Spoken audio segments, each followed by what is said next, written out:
Hey everybody, Al here from BC Extreme Outdoorsman. Thanks for tuning in. Well, I got another Apex rival scope on my centerfire rifle. So now I got two. I got one on my rimfire and one on my centerfire. That way I don't have to switch scopes back and forth. So I'm just going to do the initial zeroing here. I'm going to show you how I do that. What I do is I take my bolt out. As you can see, it's still out, and I have the cheek riser down and the butt pad down, and I line up the barrel down to the target, down to 100 meters, and I just try to look through it and center it.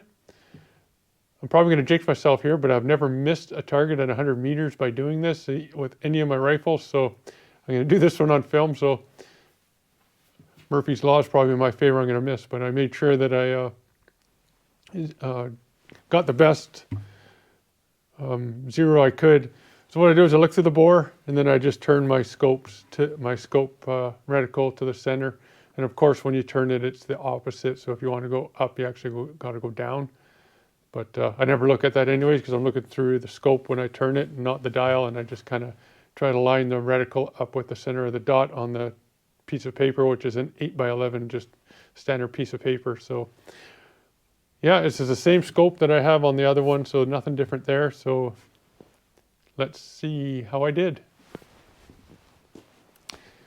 Oh, one more thing. I have these little MDT jellies in my stock. First time trying them out today.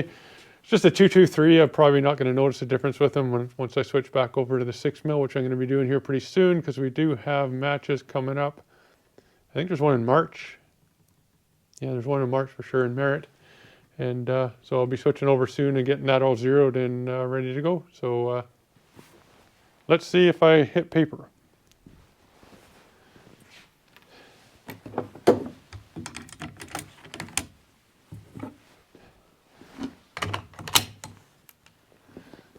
Are you good, Mar, for ears? Just trying to get my zero, or the level here. Okay, so I'm just going to give it the center dot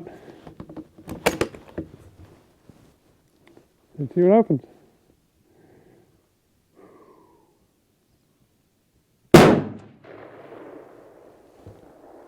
There you go, you can see where I hit down there. So I never missed. So now I got to come up. I'll just use my reticle. So that's a zero there. So I got to come up 1 full mil plus a tenth, I think. So I'm going to go up 11.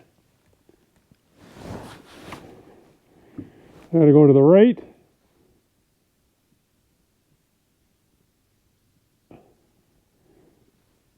Two, four.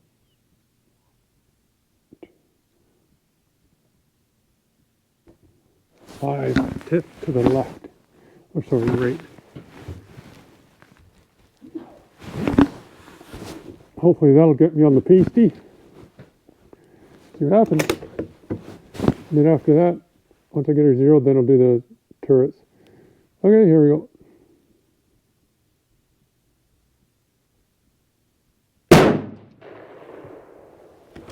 The windage looks good. Remember, it was a cold barrel too, so still got to come up.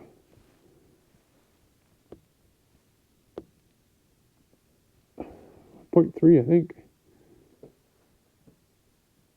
Actually, .2 will do it.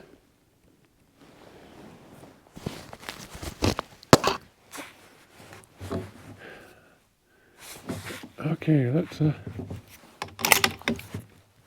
try this again.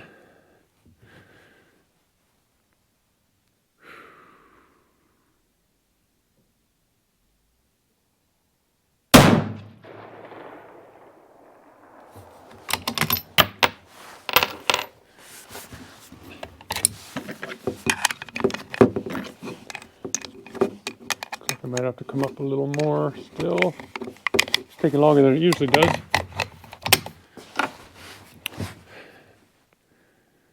I'll take one more just to see what it does.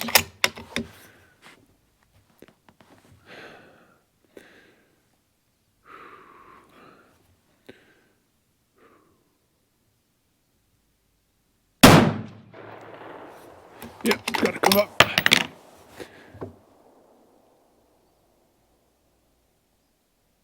I'm going to set 0.2 again up. Okay, here we go.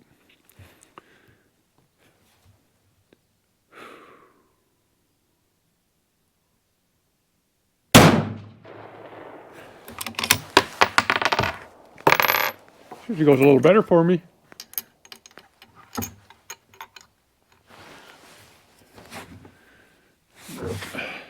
Oh, that one went over that way.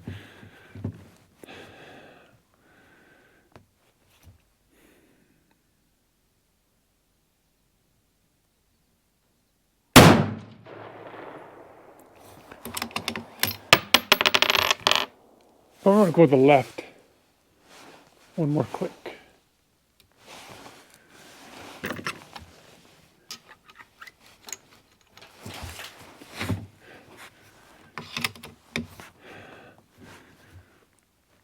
Let's go to a new pasty.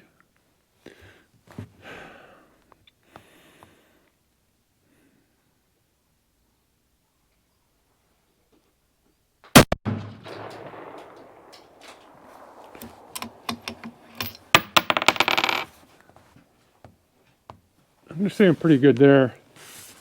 I don't think I have to take any more. So what I'm going to do now is I'm going to zero my turrets and then double check the zero. So that's what I'm going to do now. Can't show you that on YouTube or they will demonetize me for working on the gun. So I'm going to do that now off camera. Okay, everybody, I'm going to take another one here at 100 and hopefully we are good. And then we can do some playing. So you can see that hole in that target. Yes, we'll go to the one above.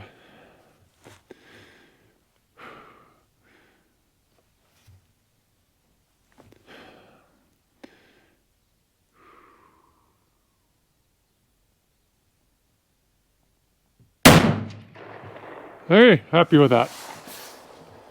We are good. I'm in the 1-inch pasty. So now we'll take out the distance and have some fun. So all I did here is got 3 little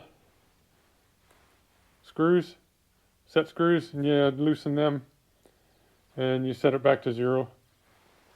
And I hope that one's at 0. It's hard to see, but here we go. Okay, so let's move on to some barricade stuff and take it out to distance. Have some fun. Oh, and my record still stands for zeroing a rifle, bore sighting it the way I do. I don't shoot at 25, 50 meters. 22 I do. I go right to my zero distance, and just by looking through the back of the gun through here and lining the barrel up with the target down there, and then I look through here and I dialed the reticle onto the target, and it's worked for me. That's what I do. So let's shoot. Okay, so I'm going to just shoot at 1, 2, 3. So it's just 401 meters. Sure, I got everything tight here. Okay.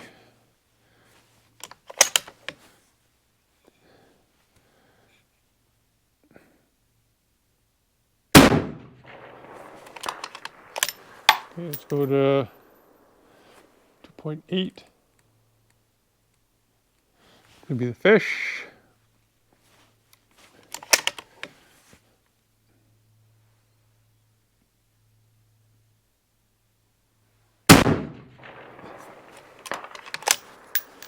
I'll go to 3.3, which is 503 meters. I'll do the second one, second biggest one right there. Impact. So right out of the box, this scope also seems to track just as good, just like the other one did. So yeah, they're really nice scopes. I'm really liking shooting these things. Like the crossover from the Night Force that I had is, I don't see a difference. The quality of the glass in this thing is really nice. Okay, let's shoot some more. Okay, I'm gonna take a shot at 700 meters for a couple off the barricade. Dial-up's 5.9 with the 223.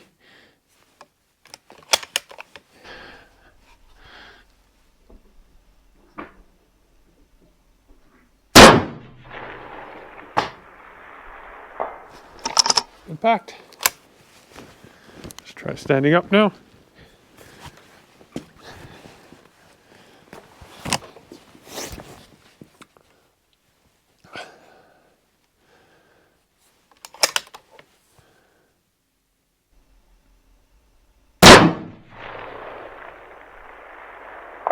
Impact.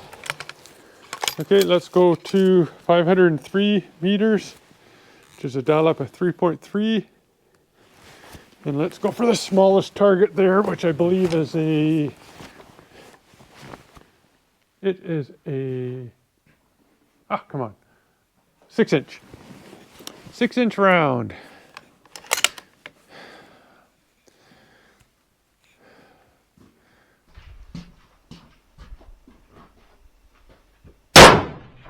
Oh, I didn't even see that one went really. I think it was to the right. That is a small target. Hey everybody, so that concludes the zeroing of the 223, which is also my 6mm Creedmoor with the new Apex Rival 4-32 by 56. Great scopes. So if you're interested in one, they're a Canadian company. Designed in Canada, made in Japan, so they got the good Japanese ED glass. Also, I got these little MDT jellies installed in my buttstock. If you can see those. We're shooting the 223. I didn't notice any difference. I'm sure I will, and I'm told that I will when I shoot it with the 6mm Creed, so we'll have to see how that goes. But they do make the buttstock look nice, so that's going to be it for this video. So thanks everybody for watching. Please like, subscribe, hit the notifications button so you don't miss any of the future content. Take care everybody and be safe.